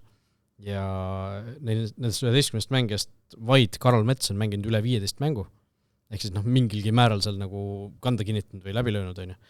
Et tagantjärele ka Mets ka väga nagu positiivselt seda aega ei meenuta, et ta on ise rääkinud, ta ei mänginud seal enda meelest hästi, et tal ei tulnud seal väga hästi välja, ta läks sealt ju edasi Saudisse seal mingi hetk. Et see õnnestumisprotsent Eesti mängijatel on väga väike tegelikult, arvestades seda, kui ma ei tea, lähedal võiks Rootsi nagu meil olla, et lähiriik ja ma ei tea, Soome mängijad sel hooajal näiteks Allsvenskanis minust on mingi 15 või 19, midagi sellist on ju, et nagu soomlased lähevad sinna väga, väga vabalt, aga Eesti mängijad nagu seal väga ei armastata või väga ei vaadata siia poole. Tõugese meeskonnas ka üks soomlane on, Maria Hamnist ja kust ta sealt tuli. Aga ei väga korralik, väga mõnus koht ja just vaatasin, vist müüs seesama Halmstad müüs septembri alguses, augusti lõpus Poola, circa seal 2 miljoniga mingi elevandiluuranniku mängija, et sealt on võimalik Rootsi liigast on kindlasti uuesti samme edasi teha. Et peaasi ongi see, et ta hakkaks seal mängu saama ja hakkakski nii-öelda jalga maha saama, sest ma ütlen, see on nagu kõige raskem Eesti mängijate puhul seal olnud. No on jah, suht kirju on see meeskonna, suht kirju on ka, 15 rootslast ja siis on seal, küll on taanlasi ja siis on afriklasi ja soomlane ja seal ikkagi nagu keegi kandikul talle seal midagi ette nüüd ei pane. Ja ma ütlen 11 mängijat on meil mänginud neist, kui tagumised nii-öelda 7 või 8 kokku panna, nad on 8 peale mingi 30 mängu teinud seal. Ja ma ütlen, see näitab lihtsalt, et meil eestlased on saanud sinna, aga paljuski on jäänud see nagu mõne mängu teemaks, et Tarmo Neemale 1 mäng, Ingemar Teever 1 mäng, Kristjan Viikmäe 3 mängu, Martin Vetkar 4, eks ju, värskest ajast, Joonas Tamm 5, Erik Sorga 8, Henri Annier 9 mängu. Et tegelikult enamasti on need jäänud väga sellisteks väikesteks tassikesteks teed põhimõtteliselt seal Rootsi kõrgliigas. Andres Vaikla 13, Siim Luts 13, Igonen nüüd 15, veel värskemast ajast, kes on nagu päriselt ka jala maha saanud seal on ju, et arvestades seda, et kui vähe on nagu Igonen olnud seal Rootsis, siis selle ajaga on ta saanud siis Eesti mängijatest läbi aegade teiseks mängude arvult. 15 mängu ja Karo Metsal siis 46 märgime selle ära. Et kindlasti kihvt, ma saan aru, et Halmstadil meeldis siis väga Tõugise kiirus, avaldas nagu muljet, et ja uuest hooajast siis tahetakse vist mängida 4 taga, niimoodi nagu Flora mängisin. Kuigi see spordidirektor ütles, et alguses pandi silm peale mingil teisele Eesti keskkaitsele. Ma hakkasin mõtlema, kelle... Keskkaitsele, vaid mängijale? Mängijale, sorry. Et ega siin, ütleme, kui me mõtleme sellele, keda nagu Rootsi klubid võiksid Eesti liigast, siis see ring ei ole ilmselt väga suur tegelikult. Et ju ta siis keegi sükki oli, kes palju väravaid lõi või väga hästi säras kuskil, et ei, kihvt koht, aga kindlasti mitte lihtne, et peab ikkagi tõestama ja mis tal on, 10-11 000 stata. Kodustaadionil on mängitud ka MM-i 2 mängu, 54. vist. 8. Või 8. Kui Rootsis toimus. Vist 8 vist. Argentiina. Ja see oli see Pele esimene tiitel. Et kihvt koht ja jalka nau sees seal seda ju nägime siin, kui Paide mängis rootslastega ja viimases voorus tasemest nagu aru saada, siis Halmstad viimases voorus võitis Aiki. Seda sama, kes siin Paidet loputas. Solgutas, jah. Ei noh, Rootsi kõrgliiga on väga kõva, noh, seal on, mõtlen, kui Vetkal sinna läks, siis ta rääkis ka ju seal, et noh, Rootsi kõrgliigat vaatavad, absoluutselt kõik tippliigad skaudivad seda, teavad põhjalikult selle kohta, et see on nagu täiesti järgmine tase, et Eesti liigast otse Rootsi liigasse hüpata, kui tõugest nagu saab seal jalad maha, siis noh, fantastiline üleminek, et loodetavasti niimoodi läheb, noh, saab ka puhata nüüd tegelikult Rootsi liigas ju ka hooaeg lõppes, et ei pea nagu selle oravratas režiimi minema, et Eestis justkui nagu hooaeg lõpeb ja siis seal tegelikult paneb veel edasi, et seal on ka puhkusaeg praegu. Aga juba seal tutvustati fännidele teda ja saab siis ettevalmistuse meeskonnaga kaasa teha, mis kindlasti ka on positiivne. Aga Halmstadi puhul lihtsalt eelmine hooaeg 30 mängu Rootsi kõrgliigas, nad lõid kogu 30 mängu peale, jäid suhteliselt kindlalt püsima, lüües 24 väravat kogu hooaja peal 30 mänguga ja see jäid kindlalt püsima nagu. Päris huvitav siuke. No jah, aga see tabel on seal siuke päris tihe ka, seal ma vaatasin punkti vahest ka, et seal on seal võib igat pidi minna. Aga Pelle juurde ma vaatasin, et selle Halmstadi chairman on ka Pelle Nilsson või mis ta oli. Aga klubi omanikud on vist fännid, see on vist seal ka tavapärane kuidagi. Not, nii et soovime edu Erko Jonne Tõugele ja peaks ütlema Tõugele või Tõugjasele? Tõugjasele ikka, nimi on Tõugjas. Tegelikult ta on ju mingi kala või? Tõugjas on kala, jah. Ütleme, nimesid reeglina peaks käänama niimoodi, nagu sa käänaksid samasugust sõna. Tõusis on nagu Tõugjale. Hästi harjumata, tahaks ikka nagu Tõugjas öelda. Teatud nimede puhul nagu ei taha seda teha. Aga see selleks. Üks huvitav üleminek oli meil tegelikult veel siin, mis tuli välja niimoodi, et keegi justkui ei pannud seda tähele, ehk siis Oliver Jürgens Albaania kõrgliigasse tegelikult mees, kes siin päris tükk aega on olnud klubita, järsku siis tuli teada, et mees on platsil käinud juba Albaania kõrgliigas, ma saan aru, et päris omapärane olukord, et Eesti mängija läheb Euroopa kõrgliigasse, mitte San Marino kõrgliigasse, vaid ikkagi korraliku tasemega kõrgliigasse ja me saame sellest nagu siis teada, kui mees juba platsil on käinud. Ma ei tea, kas peaks endale siin tuhka pähe raputama või lihtsalt kuidagi tõdema, et ootamatu olukord, sest ega ta ise vist kuskil ei kirenud sellest, eks ju, ja nagu... Ise pole väga suhtlusaldis ka olnud, et ma mäletan, ma millalgi, see oli küll, ma mäletan, mingi eelmise teemaga seoses sain ta nagu telefonitsi nagu õnnega pooleks kätte, siis ta oli muidugi nagu väga viisakas, aga temaga sükest, et kirjutaks talle, teinekord saad nii-öelda kirjutad koondislasega, et hei, tahaks sellest rääkida või räägiks sellest, siis nad üldiselt kõik nagu vastavad, kenasti leiame mingi aja. Jürgen ise ka väga ei taha vist siin meedia küüsis olla, sest et ta ongi nagu küüsis olnud nagu füüsiliselt nagu, et ei ole, okei, füüsiliselt jah, siis see on juba vale, aga et temast on nagu kuidagi valulikult nagu räägitud, et eks ta on päris palju vastu päid saanud, on ju, et ja osaliselt kindlasti ka põhjendatult, et aga jalgpallurina, oli vahepeal ju päris aus küsimus, kas tegu on nagu endiselt jalgpalluriga üldse, et aga näeme, et on. Ju siis on. Ei no, ma ei tea. Oleks see alles nagu tagasituleku lugu, kui ta siit hakkaks nagu, saaks asjad korda, ma ei tea, väljakul peas, kus iganes ja tegelikult oli ju põnev mängija nagu, mõtlen, oskuste poolest oli ju väga, väga kihvt jällegi. 10 aastat ilma liialdamata räägitud. Jah. No tuleb teha see koduleht nüüd, et kui kaua ta suudab selles klubis olla. Kas Silvia Ilves on vallaline või mitte see või... Nagu sellest tüübis. Ja ma tegin selle just lahti. Ma ei teadki, et see leht on. Ma tegin ka selle lahti. Sa ei teadnud, et see on, aga sa tegid lehe lahti? Mul tuli sellega seoses, mul tuli ka meelde, et kas Silvia Ilves praegu siin saate öelda, ma tegin lahti ja siis on suhtes juba 151 päeva.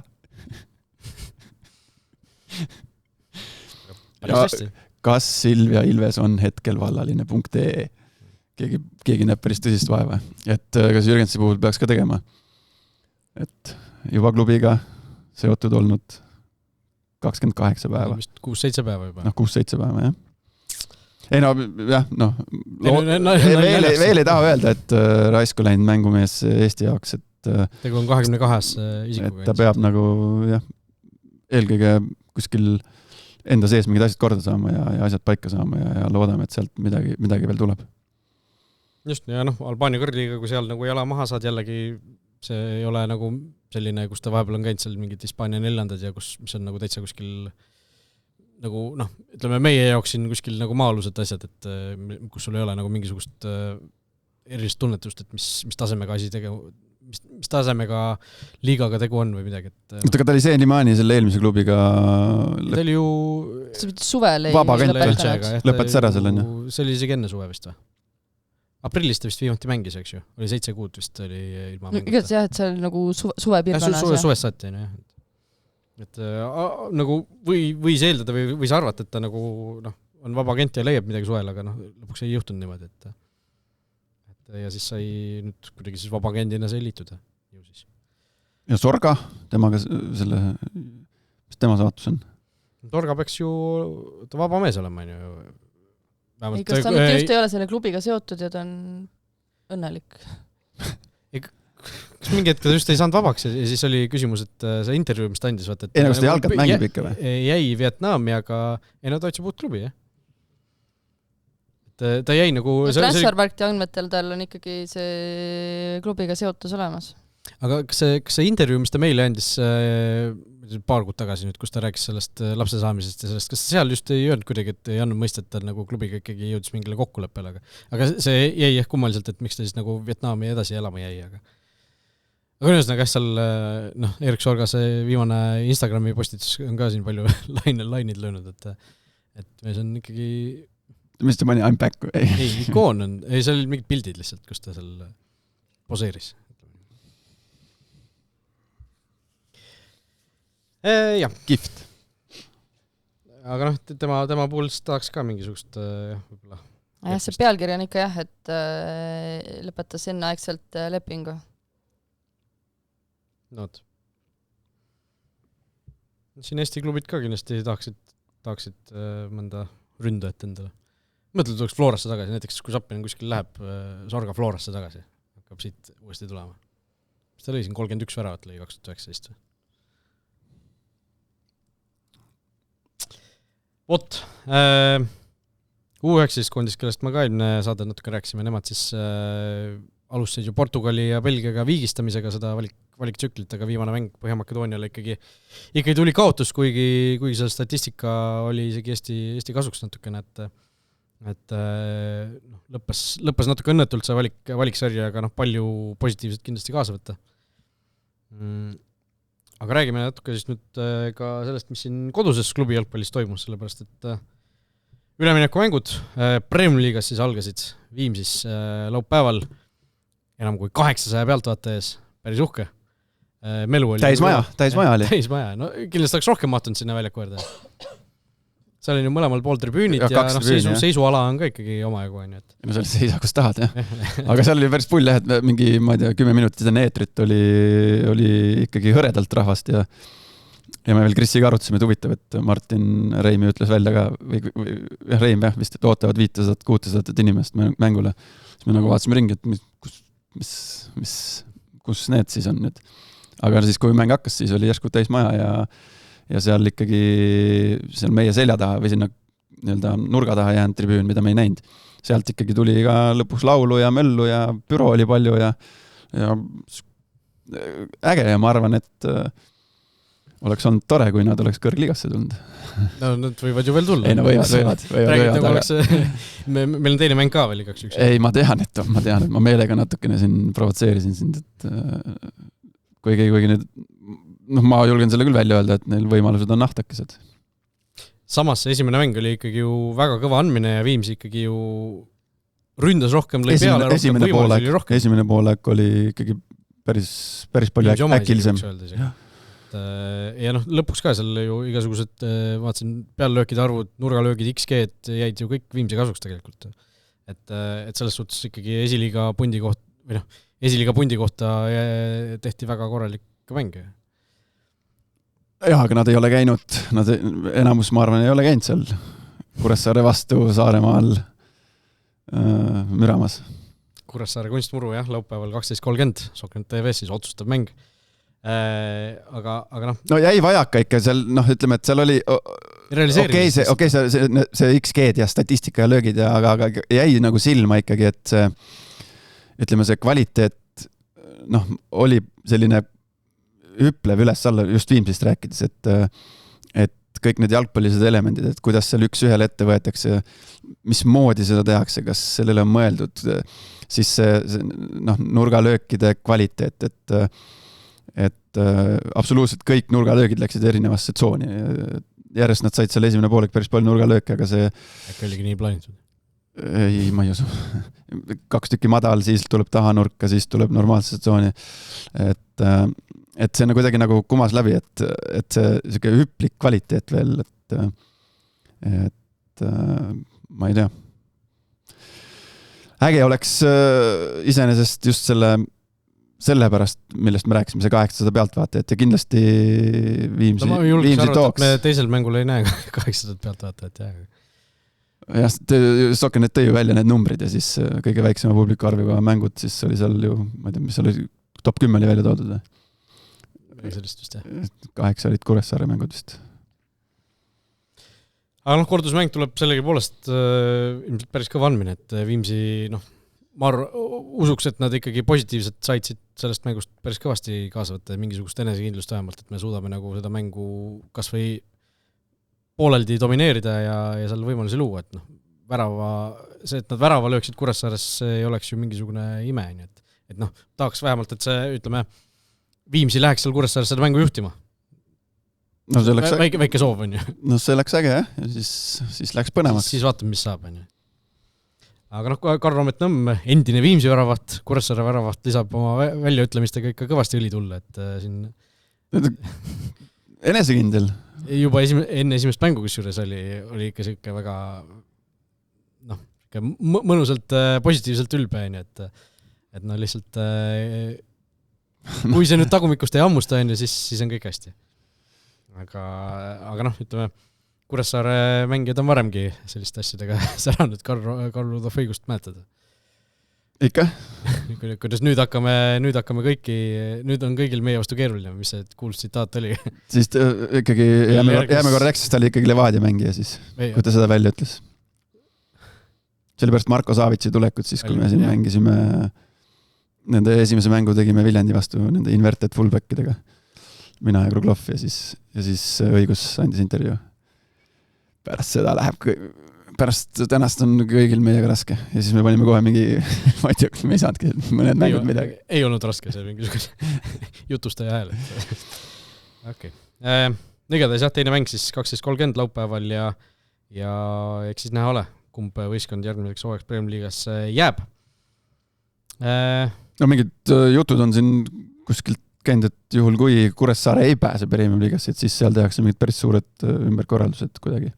No mingi jah, ma ütlen, kinnitust ega sellist asja ei ole kuulnud, aga kuna selle mängu tõid, siis ma olen ka kuulnud, et seal võib-olla jah, mingisugune restruktureerimine tehakse, et võib-olla esiliigat ei tahetagi mängida sel juhul. No ja vaatad seda kas või põhikoosseisugi Kuressaarelt, siis seal on päris palju selliseid nimesid, kes ilmselgelt ei ole huvitatud Eesti esiliigas mängimisest. Ja ma ütlen ka, et ise kui niimoodi ei ole, siis ilmselt päris paljud mängivad nagu järgmise aasta töökoha peale, et Kuressaare mängid.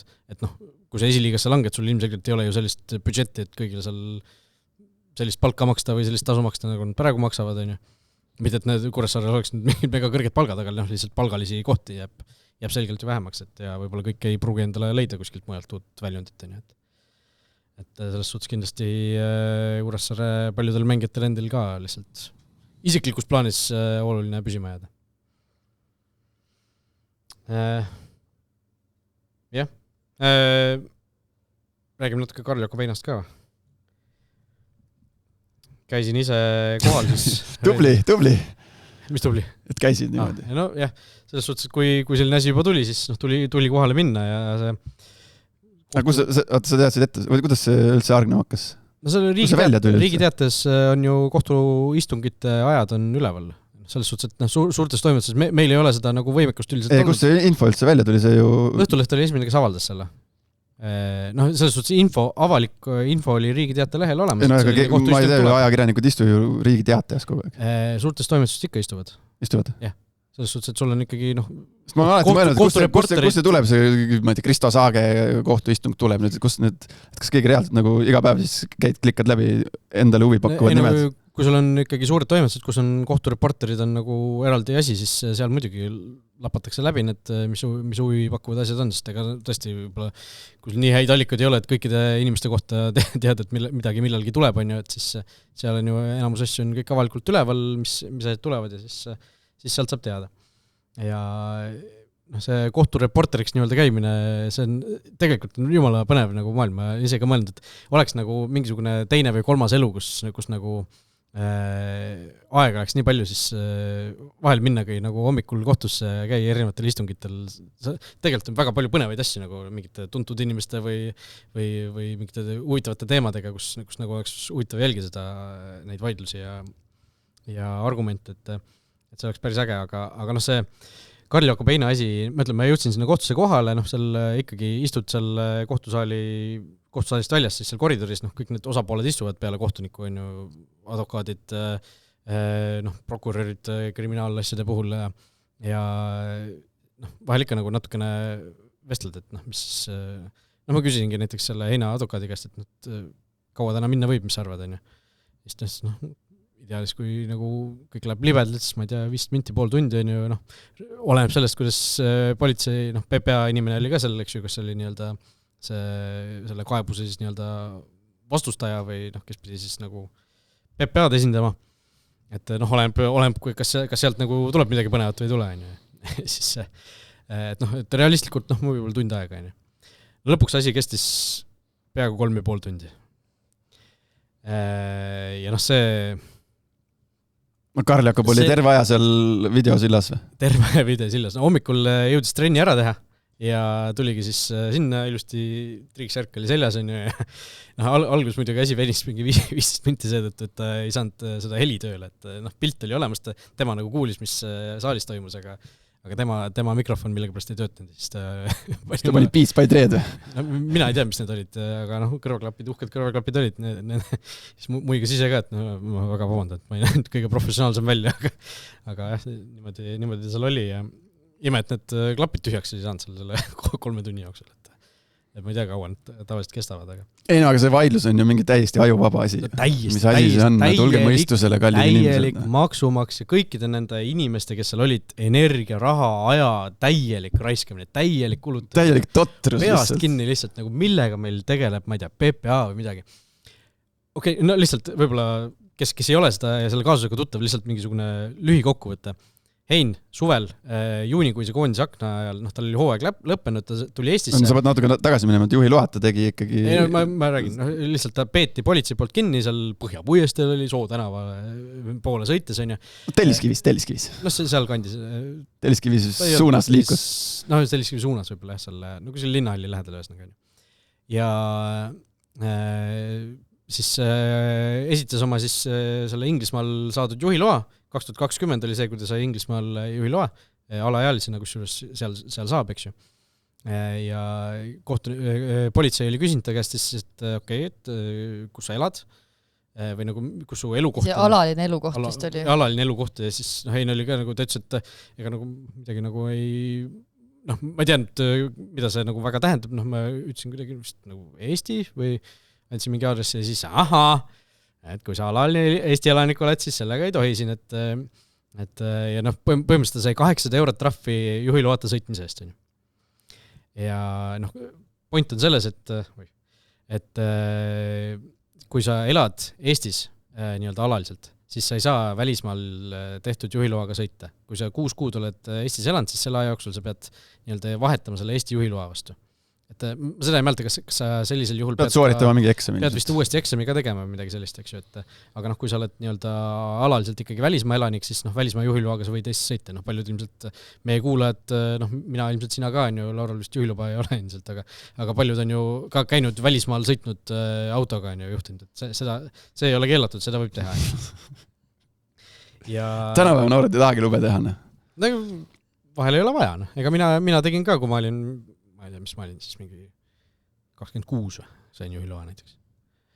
See on tänapäeval tõesti, ma lugesin päevi, vaata, mina läksin, kujutad, et ma 15 ja pool vist olin, kui läksin autokooli, siis tegin need, mis need... Mina oskan ka, kui ma 18 sain, siis tegin viimakat, ehk siis võisin ema isa kõrval sõita. ja siis 18 siis tegin esimesed täisload. No, jah, me liigume teemast kõrval. Mina oskasin sõita juba, kui ma 18 sain, aga ma seal autokooli sõidueksamilt ma mäletan, ma esimesel korral tegin ühe vea, ma ei saanud läbi ja siis kuidagi jäi venima, siis ma läksin, ütleme, Tartusse ülikooli, seal Tartusse üldse vaja juhiluba või autot, ja siis kuidagi see venis ja lõpuks, kui ma Tallinnasse tagasi olin mingi paar aastat olnud juba elanud, siis mõtlesin, et teen ära. Aga see selleks. Ja siis ühesõnaga ta peeti kinni, tal tehti trahvi ja seal koha peal tal ütles, et ta kutsus nagu isa ka sinna juurde, ta vist elukoht, see Tallinna elukoht nii-öelda on seal suhteliselt lähedal, on ju. Isa tuli ka sinna, mis nagu toimub, helistas transpordiametis, et mis asja, et transpordiametist öeldi talle, et kui see alaline Eesti elanik ei ole, mida Hein ju tegelikult ei ole, kuna ta on elanud aastast 2018 ikkagi jätkuvalt püsivalt välismaal, ta ei ole ju Eestis olnud kordagi nagu püsivalt, käinud puhkusel ja koondise reisida, on ju. Et siis ta ei saagi tegelikult Eesti juhiluba teha, on ju. et tegelikult ei saagi Eestis juhiluba teha. Aga politseit ta sai trahvi ikka ja ta esitaski nagu kaebuse selle peale, mis tõttu see asi siis nagu kohtusse jõudis. Aga lihtsalt see, kuidas nagu PPA... Ei, see, mis ma lugesin sealt, mis sina tegid sellest kokkuvõtte ju sinna Soccernetti. See, mis see on siis süüdistav pool või see? No seal ei ole süüdistav pool. Hein esitas kaebuse selle väärteo otsuse peale. Aga see, kes seda teist poolt esindab siis? No PPA esindaja. No mis asja, see nagu päriselt või?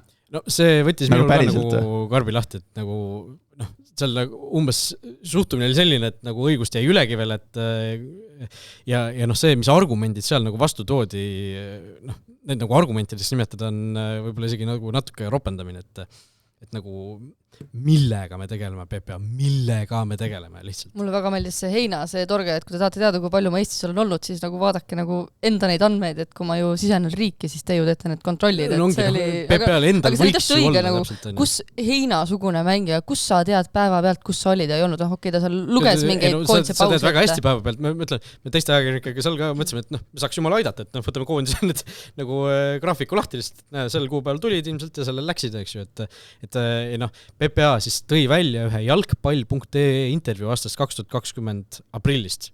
Koroona aeg oli alanud, on ju, ja Hein oli saanud siis tagasi Eestisse. Ja reaalselt oli välja printitud mitu eksemplari sellest intervjuust, mingid asjad markeriga tõmmatud.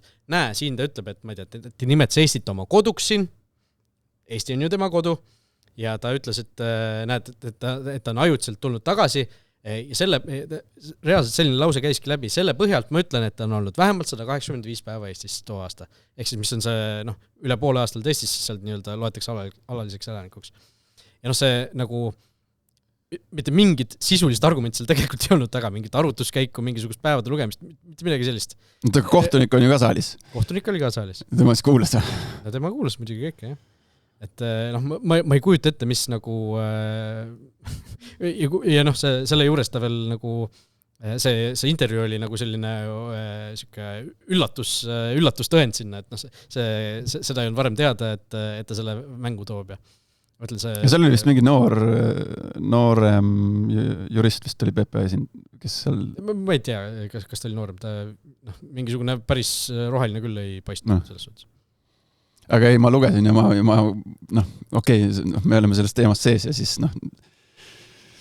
Karl Jakabein, ta ei ole ju 180 päeva aastas Eestis. Nii vajub, aga sa ei saa igalt võib-olla politseiametlikult seda eeldada, et okei, seal koha peal tehtigi süke trahv, on ju, aga see nagu, kui sa hiljem nagu vaidlustad selle ja sa tood nagu väga veenvalt, ma ütlen, seal vahepeal saadeti ajakirjanikud saalist välja, sest arutati nagu reaalselt detailselt mingisugused tema panga väljavõtteid, tema lepinguid, tema nagu neid majutusdokumente, kus ta on elanud mingisugused üürilepingud, mingid need kasupere, mingisugused tunnistused ja asjad, nagu üli põhjalik tõendite kogum oli toodud selle kohta, et jah, ta on elanud päriselt Inglismaal, nagu selle mingi 7 aastat on ju, või mis iganes kokku tuleb, kusjuures jah, seda Real Valladolidi ja Hispaania see käinud kordagi läbi muideks ja see käis läbi, et ta praegu Saksamaal on, aga ühesõnaga see nagu ülevoolavalt tõestas ära, et ta on nagu Inglismaal, ta on Inglismaal saanud selle alalise elaniku tunnisse, püsielaniku tunnisse, et sealt, mille jaoks sa pead vähemalt 5 aastat järjepanu elama Inglismaal näiteks on ja igast sellised asjad, see nagu ma ei näe nagu võimalust, kuidas lõpuks siis need PPA argumendid peaksid peale jääma, et lihtsalt konks oligi selles, et rahvastikuregistris ta ei olnud oma seda sissekannet muutunud, ta elas endiselt seal kuskil Põhja-Tallinnas, ma ei tea, Eesti riigi jaoks on ju. Ja sellepärast siis nagu tekkiski see vaidlus, ja selle peale siis nagu PPA tugineski, et seal sissekirjutus on seal ja intervjuus ütles, et Eesti on minu kodu ja jah, no ilmselt selle peale tühistatakse see trahv ära. 3,5 tundi päevast nagu. Et 2 nädala pärast tuleb see otsus reedel, et väga huvitav. Lähed kuulama? Kuidas see otsuse avaldamine käib ka kohtuistungiga või? Kohtuistungiga. Kahtunud kõik kokku, jah.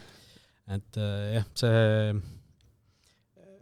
oli tõesti meeleolukas nagu...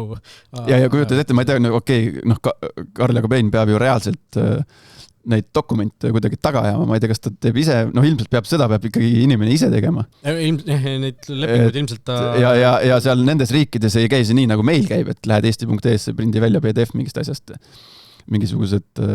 töölepingust sa ei saa Eesti... Ei, ma räägin nendest mingitest kasuperede dokumentidest ja...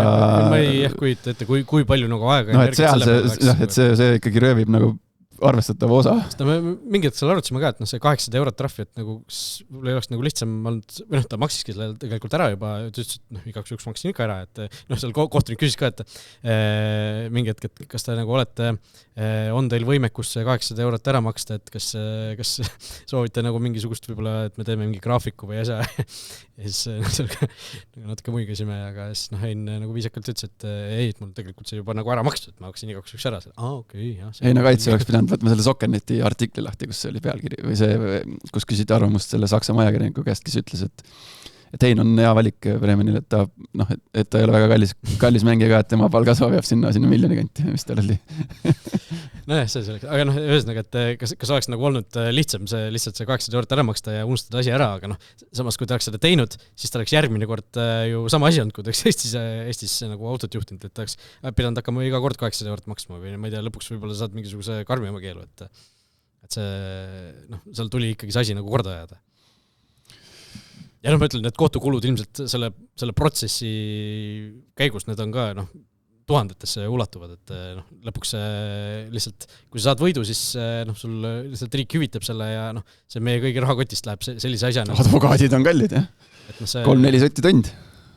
Täiesti nagu, ma ütlen, ajuvaba, mille peale mitte Eesti riik, vaid ütleme PPA konkreetselt siis nagu kulutab aega raiskab praegu. Jah, võrreldes siis, et rekkajuhid ka ju elavad Eestis, käivad välismaal tööl, et mis siin teistmoodi on, põhimõtteliselt selline võrdlus käis ka läbi. Ein vist ise ka tögas seda, et Instagramis pani ka mingisuguse rekka emoji siis sinna oma selle postituse juurde. Et jah, ajuvaba, jah. Absurdi maiguline kaasus, aga sellises kohas me siis hetkel oleme. Te ikka teate täpselt, kus te olete sisse kirjutatud, kus alaline elukoht? Mina olen oma kodusse sisse kirjutatud. Siia Tallinnasse, sinna sa oled siin lähi... Minul on sama, ma olen väga ment sellistes asjades, et mul on kõik paigas. Et sa kirjutad sinna, kus... Ma päeva pealt, kui ma sinna tuppa astun, siis ma kirjutan sisse. Isegi kui üürikorteri võtad? Jah. See saab sisse kirjutada nagu üürniku... Sul vist peab üürniku või üürilandja see nõusolek olema. Mingi leping või midagi pead esitama. Või selles mõttes mul ei ole probleem olnud. Ma olen hästi vastupidi, ma olen see vastuvõitleja. Ma olen nagu, ma kuidagi emotsionaalselt ei suuda ennast... Lahutada tõepärast. Jah. Ma ei tea, miks. Et olen sinna sisse kirjutatud ametlik... Ma tegi, kuidas nimetada, ametlik elukoht. See on Teravere. Jah.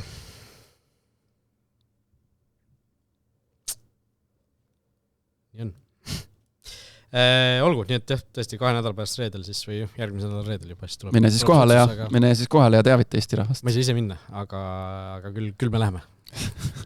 Küll me läheme. Vot, selline oli tänane saade. Aitäh kõigile, kes meid vaatasid, kuulasid ja oleme tagasi juba järgmisel nädalal. Kõike head!